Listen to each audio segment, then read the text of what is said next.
Hello friends, today I am going to explain you ADC in PIC18F4520. Now this is one of the very important topic from your theory exam point of view as well as from your practicals. Now in this particular topic there are few things that you need to understand and few things that you have to remember to score full marks in this particular topic. So in this particular ADC, this ADC has got 10-bit ADC and 13 analog inputs. Now what is the difference between these two? 10-bit ADC means the result that it generates, it is of 10 bits. So the length of the result is of 10 bits, and 13 analog inputs means it has 13 different analog channels.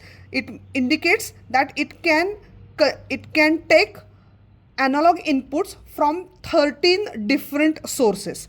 Now in PIC18F4520 microcontroller there are 13 analog input channels. In the other family of PIC microcontroller there might be less number of analog input channels. Now with this 10-bit of ADC, it gives you better resolution of the output. Now very importantly, to configure this ADC we require 5 different registers. First one, there are 3 control registers. So there are 3 control registers like AD-Con0, that is A to D control register 0, AD-Con1 control register 1, AD-Con2 control register 2, and most importantly the result register. Now since this ADC generates 10-bit of result, it requires 2 registers. So the 2 registers are labeled as AD-RES-H and AD-RES-L. Here AD is analog to digital converter, RES stands for result, H stands for higher register, L stands for lower register. So this way you can remember. So first we will see AD-Con0 register. Now in AD-Con0 register, it is 8-bit register. The most important bit is bit number 0. The bit number 0 is AD-on bit. Now AD-on bit is responsible to enable and disable the entire ADC module. So if this particular bit is 1, then the entire ADC module of PIC18F microcontroller is enabled, and if it is 0, then the module is disabled. So make sure that whenever you are using ADC for your program or for your system, you have to make this particular bit is equal to 1. The next bit is basically the conversion status bit. So it is like your it indicates the end of conversion and start of conversion. So this is go/done bar bit. So when this particular bit is 0, it indicates that the ADC is idle, and when it is 1, it indicates that the ADC conversion is in the progress. The next 4 bits, that is from bit number 2 to bit number 5, are dedicated for selection of the channel. Now since there are 13 different analog input channels, it requires 4 different bits for selection of particular channel. So here you can see there are 12 different unique configurations of these 4 bits that are used to select a particular channel. In this particular unique combination, the 000 will select analog input channel 0, which is labeled as AN0, 0001 is AN1, 0010 AN2, likewise 1100 is for the AN12, that is channel number 12. So from channel number 0 to channel number 12, likewise there are 13 analog input channels. So with the help of bit number CHS0 to CHS3, these 4 bits are used to select the analog input channels. Now we will see AD-Con1. Now AD-Con1 register is used to configure the reference voltages. Now as we all know that ADC converts the analog voltage into the digital respective value with respect to the reference voltage. Now either there are 2 options. Either we can give specific reference voltage to the ADC, or it can be for negative reference voltage it can be a ground, or for positive reference voltage it can be maximum VDD voltage. So that can be configured with the help of this AD-Con register. Along with that we have also port configuration control bits in the AD-Con1 register, which is used which is used to configure the port pins of the PIC microcontroller. Now ADCON 1 is again 8-bit register. In that, bit number 5 and bit number 4 are for configuring the reference voltages.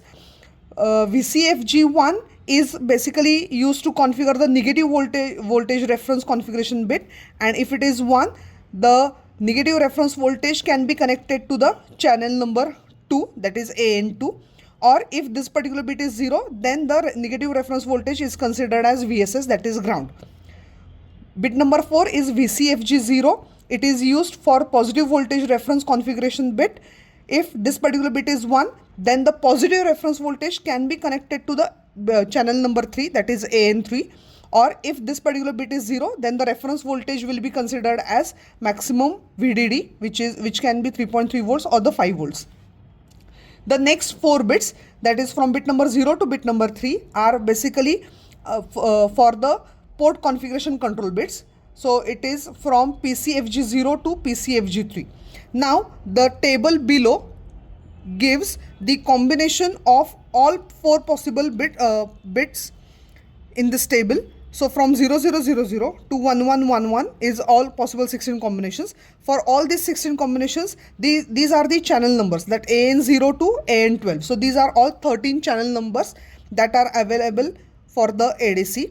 Now every time it is not necessary that all 13 channels should be configured as analog input channels. You might require, as per your application's requirement, 2 to 3 analog input channels. So in that case, remaining channels can be treated as digital input pins or input output pins.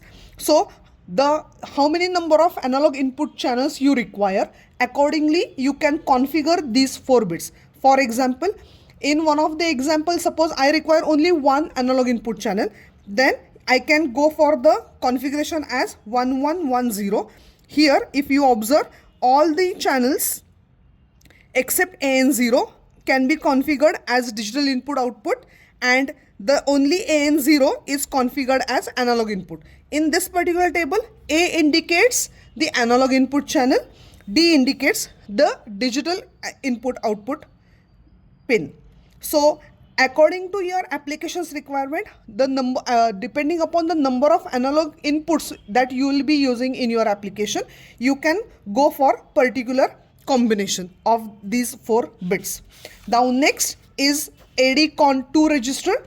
Again, ADCON2 register is 8-bit register. This register is basically used to configure the acquisition time as well as the conversion time taken by the ADC. Now before understanding ADCON2, please try to understand the concept of acquisition time and the conversion time and what is the difference between the two. The acquisition time is basically the time taken by the ADC to acquire the analog input, that is called as the acquisition time.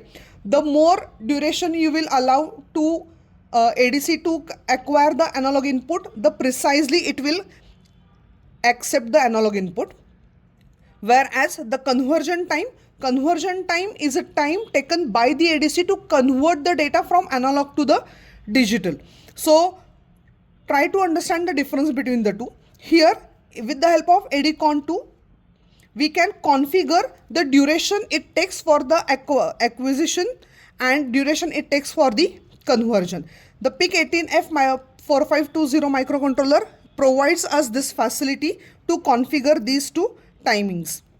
So depending upon your application's requirement, you can select any of the conversion time. Now if you observe here, the conversion time is basically based, or it is related with your oscillator frequency. So it can be divided by 2, can be divided by 8, or can be divided by 32, or you can directly make use of RC oscillator, which is another feature provided to the PIC microcontroller. Or you can have remaining options like oscillator frequency divided by 4, oscillator frequency divided by 16, and oscillator frequency divided by 64. So any of this, any one option you can choose out of these 8 options, and you can configure these 3 bits. The next 3 bits are the ACQT0, ACQT1, 2, which basically defines the acquisition time. Now we have acquisition time depending upon the combination of these three. As there are 3 bits, there are 8 possible combinations, and these 8 possible combinations are associated with different acquisition times. TAD is basically a minimum duration which is required to acquire the analog input voltage. So in multiple to that minimum acquisition time, you can define the required acquisition time as per your application's requirement. And bit number 7 is ADFM. ADFM stands for result format select bit. Now this bit is basically associated with the result register. As we have seen that there are 2 registers. One is ADRESH and another is ADRESL, that is analog to digital result high register and analog to digital result low register. Now both of these registers are of 8 bits. Now what this ADFM bit will do, ADFM bit will decide that which register will contain 8 bit of data and which register will contain 2 bits of data. Now as the ADC in PIC18F microcontroller is of 10 bits, one register will occupy all 8 bits and the other register will be taken only 2 bits. So if this particular bit is 1, then the result will be write justified. The meaning of write justified means the all 8 bits of ADRESL register and only 2 bits from the ADRESH. So this is completely write justified format, and this will not be come into the picture. Now in case of left justified, your ADRESH register, ADRESL register. Now here in this case, all 8 bits will be taken from ADRESH register and only 2 bits from the ADRESL register. Sorry, first 2 bits. So all these will be don't care, and only these 2 bits and all these 8 bits. It is the left justified. So this is how any one of this format you can configure with the help of this ADFM bit, which is called as result format select bit. So this is how we have to configure ADCON 0, ADCON 1 and ADCON 2 as per our application and as per our experiment in the program. So in the next video, I will explain you the program for the ADC. Thank you.